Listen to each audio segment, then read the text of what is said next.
सवाल खैर दोस्तों, मैं हूं आदिल खान आज़ाद। आज है 21 सितंबर 2025 और आप देख रहे हैं आज़ाद बोल इंडिया पर मिडिल ईस्ट मॉर्निंग न्यूज़। इस शो में आज आपको दिखाएंगे IAEA से ताउन रोकेगा ईरान, UN की पाबंदियां नाकामी की वजह बनी। यमन की बड़ी वार्निंग, हूथी लीडर ने कहा इसराइल ने बेवकूफ़ी की तो जहन्नुम के दरवाजे खोल देंगे। तुर्की कर सकता है सीरिया पर हमला, अल-शरा ने खुद किया कबूल। कतर ने इसराइल से कहा पहले माफ़ी मांगो, मीटिंग होगी माफी के बाद। मैक्रोन ने की MBS से बात, सऊदी फ्रांस तैयार कर रहे 2 रियासती हल का ब्लूप्रिंट। और गजा में भागते लोगों पर हमला, ट्रक और सामान उड़ाए, हर गली में एक कोहरा। शुरुआत करते हैं शो की। ईरान IAEA से कॉपरेशन रोकेगा और UN के फैसले से गजब का गुस्सा है ईरान के अंदर। ईरान ने साफ ऐलान कर दिया है कि वो international atomic energy agency IAEA से कोई भी किस्म का अब ताउन नहीं करेगा। ये कदम तब आया जब UN सिक्योरिटी काउंसिल ने ईरान पर से पाबंदियां हमेशा के लिए ख़त्म करने वाले प्रपोजल को रोक दिया। ईरान की सुप्रीम नेशनल सिक्योरिटी काउंसिल ने सैटरडे को कहा कि ब्रिटेन, फ्रांस और जर्मनी यानी कि E3 ने जो स्नैप बैक मैकेनिज्म चलाया है वो एक गैर जिम्मेदाराना और नादान हरकत है। ईरान बार बार कहता रहा है कि उसका न्यूक्लियर प्रोग्राम सिर्फ पुरअमन मकासद के लिए है, लेकिन यूनाइटेड नेशन में कल पेश हुआ ड्राफ्ट जो स्नैपबैक रोकने की कोशिश कर रहा था उसे UN सिक्योरिटी काउंसिल ने पास करने से इनकार कर दिया। अब ईरान का अल्टीमेटम साफ है, अगर वादा खिलाफी और दबाव जारी रहा तो न्यूक्लियर डील यानी JCPOA की बची खुची बुनियाद भी ढह जाएगी। हालांकि ईरान ने इरादा कर लिया है कि वो IAEA से कॉपरेशन ख़त्म करेगा। वो अपनी न्यूक्लियर साइट्स में क्या करेगा, क्या बनाएगा, IAEA को नहीं दिखाएगा ना बताएगा। लेकिन अभी इस पर फाइनल फैसला होना बाकी है। ईरान अब भी एक छोटा सा गलियारा दे रहा है कि उसके ऊपर से पाबंदियां हटा ली जाएं जो लगाई गई कल, वरना फिर समझ लीजिए हम भी वैसे ही जैसे इसराइल, यानी वो न्यूक्लियर साइट में क्या बनाता है आज तक किसी को नहीं बताया, हम भी नहीं बताएंगे। हूथीज के कंट्रोल वाले यमन की एक बड़ी वार्निंग सामने आई है। ये कहा गया है हूथीज की तरफ से कि इसराइल के ऊपर हम जहन्नम के दरवाजे खोल देंगे। हूथीज यानी कि अंसरुल्लाह मूवमेंट के सीनियर अफसर हिजाम अल असद ने ये वार्निंग दी है कि अगर ज़ायनी हुकूमत ने कोई भी नादानी की तो यमनी फ़ौजी जहन्नुम के दरवाजे खोल देंगे। कल एक बयान में अल असद ने कहा कि यमन की मिलिट्री ताकत पूरी तरह से तैयार है और किसी भी बाहरी ख़तरे का सामना करने से वो नहीं डरती। उन्होंने इसराइल के डिफेंस मिनिस्टर इसराइल कैट्स की धमकियों को मजाकिया और बेकार बताया, जिन्होंने अंसरुल्लाह चीफ अब्दुल मलिक अल हूथी को मारने और यमन की दारुल हुकूमत सना पर इसराइली झंडा गाड़ने की बात कही थी, यानी कब्ज़ा करने की बात कही थी। अल असद ने कहा कि हमने नई देसी मिलिट्री हार्डवेयर सर्विस में डाल दी है। अगर इसराइल ने कोई बेवकूफ़ी की तो यमन उनके लिए जहन्नुम का दरवाज़ा खोल देगा।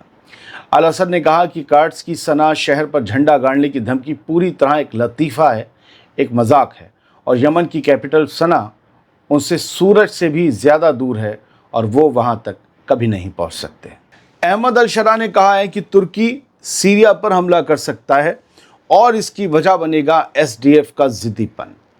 सीरिया के सदर अहमद अल-शरा ने कहा कि अगर कुर्दों की अगुवाई वाली SDF अगले दिसंबर तक सीरिया की आर्मी में शामिल नहीं हुई तो तुर्की उन पर मिलिट्री कार्रवाई कर सकता है। तुर्की को SDF से और भी जो कुर्द हैं इराक और सीरिया में उनसे बड़ा ख़तरा है, क्योंकि ये तुर्क हुकूमत के बागी और एक अलग अपनी रियासत की मांग करते हैं। हालांकि SDF और STS के बीच पहले मुआहिदा हो गया था, लेकिन जब सीरिया की हुकूमत बन गई तब SDF उस आर्मी में शामिल नहीं हुई जो अहमद अल-शरा ने बनाई, क्योंकि SDF का कहना है कि इसमें बराबरी का हक नहीं दिया जा रहा। यही मसले की सबसे बड़ी वजह है, यही वो कांटा है जिसकी वजह से अहमद अल-शरा और SDF के बीच फिर से तानातनी बढ़ गई है। और अहमद अल-शरा वार्निंग दे रहे हैं कि मान जाओ बात, वरना हम नहीं तुर्की तुम पर हमला करेगा। हाँ, बता दूं कि SDF जो है ये सीरिया में ही एक्टिव है, सीरिया के नॉर्दर्न इलाकों में है, इसलिए सीरिया पर हमला कर सकता है तुर्की। और अहमद अल-शरा ना इसराइल को रोक पाए और तुर्की तो दोस्त है, उन्हें क्या रोक पाएंगे। खैर, बढ़ते आगे। قطر نے اسرائیل سے دوحہ میں اسٹرائک کے لیے معافی مانگنے کو کہا. یہ بڑی خبر ہے. قطر نے کہا ہے معافی مانگو جو تم نے کیا ہے اس کے لیے, اور کہا ہے معافی مانگو, اس کے بعد ہی وہ غزہ پیس ڈیل یعنی غزہ امن معاہدے کی میڈیشن واپس شروع کرے گا. کون؟ قطر. یہ خبر سورسز کے مطابق آئی لیکن اخبار میں آئی. قطر نے پہلے میڈیٹر کا رول تب چھوڑا جب اسرائیلی اسٹرائکس ہوئیں. ٹرمپ ایڈمنسٹریشن کا کہنا ہے کہ قطری میڈیشن کے بنا ہوسٹیجز کی ریلیز, ہوسٹیجز کی آزادی اور جنگ ختم کرنا مشکل ہوگا. اسرائیلی prime minister Benjamin Netanyahu نے قطر پر ٹیررسٹ کو شیلٹر دینے کا الزام لگایا اور کہا کہ اسرائیل فیوچر میں بھی اسٹرائک کر سکتا ہے قطر پر. اللہ, اتنے بلند حوصلے نیتن یاہو کے. اگر اب اسرائیل کی طرف سے معافی مانگی گئی تو نیتن یاہو اور اس کی ہارڈ رائٹ کولیشن کے لیے یہ ایک پولیٹیکل شاک ہوگا کہ بتاؤ یار, تم پہلے حملہ کرتے پھر معافی مانگتے, اچھا حضور غلطی ہو گئی. لیکن قطر والے اسرائیل کی پالیٹکس کی کمپلیکسٹی سمجھ رہے ہیں اور وہ لفظوں میں فلیکسیبلٹی, نرمی, لچک دکھانے کو تیار ہیں. معافی ایسے نہیں ویسے کہ چلو ٹھیک ہے, کھید ہے نا, اچھا نہیں کیا, ایسے کر کے مانگ لی جائے. یہ پہلی دفعہ تھا کہ اسرائیل نے گلف اسٹیٹ میں ایئر اسٹرائک کی جس نے اسرائیل کی ریجنل آئسولیشن کو اور بڑھا دیا اور زیادہ وہ اس پورے ریجن میں الگ تھلگ پڑ گیا کیونکہ عرب اور اسلامک ملک ایک ساتھ آ گئے اس کے خلاف. خیر, بڑھتے ہیں آگے. فرانس کے صدر ایمنول میکرون نے کہا ہے کہ نیو یارک میں ہونے والی 2 ریاستی بات چیت مڈل ایسٹ میں امن کی کوششوں کو دنیا بھر سے تائید دلانے کا اہم موقع ہوگی. میکرون نے بتایا کہ انہوں نے سعودی کراؤن پرنس محمد بن سلمان سے اس بارے میں گفتگو کی ہے اور دونوں رہنما پیر کے روز اس کانفرنس کی صدارت کریں گے UN میں. تو بس ایک دن کا فاصلہ ہے. میکرون نے یاد دلایا کہ جولائی میں نیو یارک ڈکلیریشن کو 142 ملکوں نے منظور کیا تھا جو ایک نیا موڑ ثابت ہوا. ایمنول میکرون کا کہنا ہے کہ اب ضرورت ہے کہ یہ کانفرنس دنیا کو اور زیادہ متحد کرے, یونائٹ کرے اور امن کی راہ کو مضبوط بنائے. اب غزہ کا حال سن لیجئے جو خون میں ڈوبا ہوا ہے. اسرائیل کے بے رحم حملے جاری ہیں. غزہ پر اسرائیلی فوج کی تازہ بمباری نے پھر سے موت کا بازار گرم کر دیا. اسپتال کے سورسز کے مطابق کل قریب 100 فلسطینی شہید ہوئے.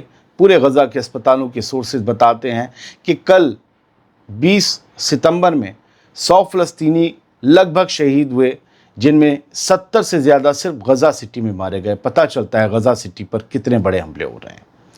اسرائیل نے اگست میں اعلان کیا تھا کہ وہ غزہ سٹی پر قبضہ کرے گا. یہی وجہ ہے کہ پچھلے 2 ہفتوں میں 20 ٹاور زمیندوز کر دیے گئے. جان بچانے کے لیے قریب 3.5 لاکھ لوگ غزہ سٹی چھوڑ چکے ہیں. کہیں کہیں یہ تعداد اب 4 لاکھ کے پار بتائی جا رہی ہے. لیکن 6 لاکھ سے زیادہ لوگ اب بھی اسی غزہ سٹی میں پھنسے ہوئے ہیں جہاں اس وقت پوری دنیا کے سب سے خطرناک حملے ہو رہے ہیں. صرف غزہ کے نہیں, پوری دنیا کے. بھاگتے ہوئے لوگوں پر بھی حملہ ہو رہا ہے. غزہ کے نصر علاقے سے نکلتے لوگ اپنے سامان سے لدے ٹرکوں پر تھے اور اسی وقت اسرائیلی ڈرون اور روبوٹ بموں نے ان کا پیچھا کیا اور دھماکہ کر دیا. پیچھا کیا جا رہا ہے ڈرونز اور روبوٹ سے. ایک ویڈیو میں صاف دکھا فرنیچر کے ساتھ جسم بکھرے پڑے ہیں. غزہ کے لوگ کہتے ہیں ہر دھماکہ ایسا لگتا ہے جیسے زلزلہ آ گیا ہو. میں نے وہ ویڈیو دیکھا لیکن میں صرف آپ کو خبر سناؤں گا. یہ ویڈیو کا منچ ہے لیکن وہ ویڈیو نہیں دکھا سکتے. المواسی کیمپ کا منظر دل دہلا دینے والا ہے. جہاں اسرائیل نے کہا تھا ہیومینیٹیرین زون ہے, وہاں نہ پانی ہے, نہ ٹینٹ اور نہ آسرا. یعنی انسان کے لیے وہاں کوئی بھی چیز مہیا نہیں ہے, پھر بھی یہ ہیومینیٹیرین زون ہے. ڈاکٹرز وداؤٹ بارڈرز کے مائیکل فیٹیویادس کہتے ہیں کہ لوگ بس جگہ تلاش کر رہے ہیں کہ کہاں ٹینٹ گاڑ دیں, مگر ٹینٹ تک میسر نہیں ہیں اور حالات نا امیدی سے بھی آگے بڑھ چکے ہیں. یہ غزہ کی حقیقت ہے.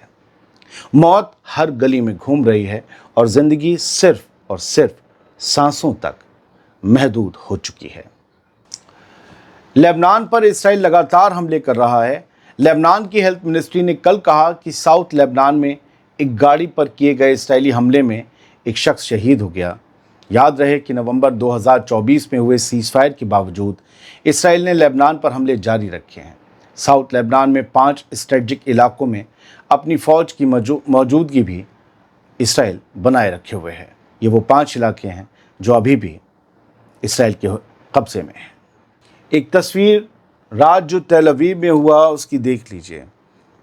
रात न जाने कितने और प्रोटेस्टर, सैटरडे नाइट थी, बेंजामिन नेतन्याहू के घर के बाहर ये सारे जमा हो गए और इन सब ने वही नारे लगाए कि गज़ा में फ़ौरन डील करो, होस्टेजेस को वापस लाओ। अगर आप इस तस्वीर में देख रहे होंगे तो जब भारत के किसानों ने मोदी सरकार के ख़िलाफ़ जो अनशन किया था, वैसे ही आपको उनके बिस्तरे, मच्छरदानियाँ और वो जो टेंट्स होते हैं वो छोटे वाले दिख रहे होंगे। ये लोग नेतन्याहू के घर के बाहर न जाने कब से लंगर डाल के बैठे हुए हैं। ये होस्टेजेस की फैमिलीज़ और जो फ़िक्रमंद लोग हैं वो नेतन्याहू के मकामी घर के आगे बैठे हुए हैं। ये जेरूसलम है, अल-कुद्स शहर, वहाँ पर वो प्रोटेस्ट कर रहे हैं, ये बताया गया, जहाँ कई लोगों ने पिछली कई रातें बिताई हैं इन्हीं सड़कों पर। भीड़ नारे लगा रही है, जब तक होस्टेजेस वापस नहीं आ जाते हम कहीं नहीं जाएंगे।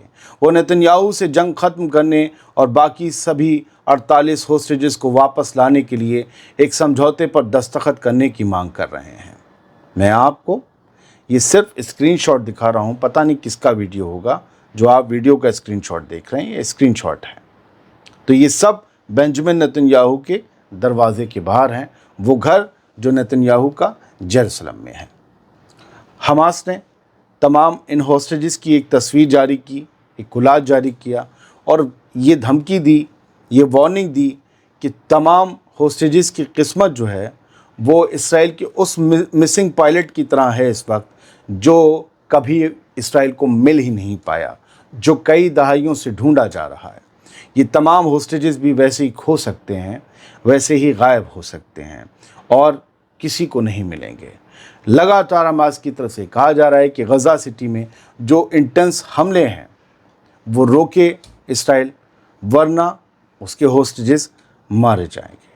लेकिन द जेरूसलम पोस्ट की एक हेडलाइन कहती है कि हमास ने गज़ा सिटी में फिर से सुरंगें बना ली हैं और अंडरग्राउंड ऑपरेशन जो है आईडीएफ ने रोक दिया है इस डर से कि वहाँ पर होस्टेजेस मौजूद होंगे, कहीं वो मारे ना जाएं।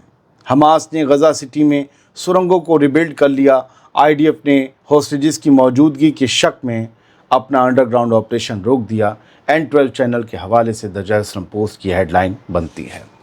तो जंग में पल पल बहुत कुछ करवट बदल रहा होता है और एक तरफ वार्निंग है और दूसरी तरफ इन्हें होस्टेजेस की फ़िक्र जागी है। लेकिन देखिए होता क्या है। बहुत बहुत शुक्रिया, सलामत रहिए, खुश रहिए।